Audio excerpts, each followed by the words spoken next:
In this AB 85, there's $35 million that's been identified, and I was concerned about this $35 million. It's the same amount that was talked about earlier with the speculation of the Secretary of State using it for an illegal contract. And so I want to make sure that there's not an end run here in this bill to put that $35 million, and I want to guarantee that it's not going to go to pay last year's Team Biden's get out the vote, which was supposed to go to counties and did not go to counties, and it went to the Secretary of State. So could I have some reassurance where that $35 million is going to go? Department. Yes, Go ahead. Sorry. Senator Dahle, the bill does include cleanup language that does authorize the transfer of funds under the Secretary of State. The expenses in regards to the vendor were legally made, but there was not the authority under the understanding of the controller. So this is a technical cleanup. That $35 million was appropriated in a prior budget act. So this is just technical cleanup for that. So let me make sure I understand. So in last year's budget, the money was allocated to go to schools, but in this budget, we're allocating it to go actually to the Secretary of State. So as I know you're aware, there's a lawsuit about this and about the legality of this contract. And there's been some folks who have been very, even the controller, who has not been willing to pay this bill. So what you're telling me is that it wasn't right in the year prior, but we're going to make it right. So we're going to actually take the $35 million and pay an illegal contract by changing the language in this year's budget. So we don't believe that that contract was illegal, but there was not the authority for the Secretary of State to pay.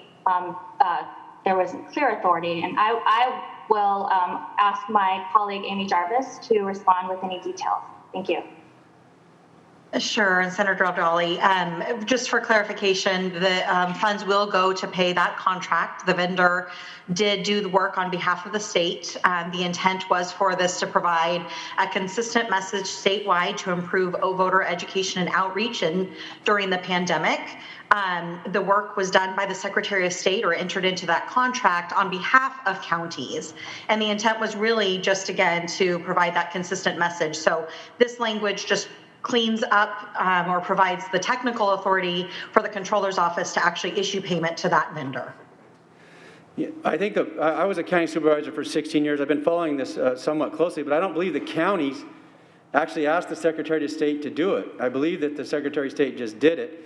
And so that's my concern. I just want to make sure that this is daylighted out, that the public understands that there was a contract let with very narrow contract with very little scrutiny, and even the controller didn't pay the bill. So there's some controversy over how the contract was let, and in this budget, this allows them to go pay that contract, even though there's a lot of consternation about how the contract was let. So I just want to make sure it's out in the public, that the public understands exactly what's happening. What is happening is the controller would not pay the bill.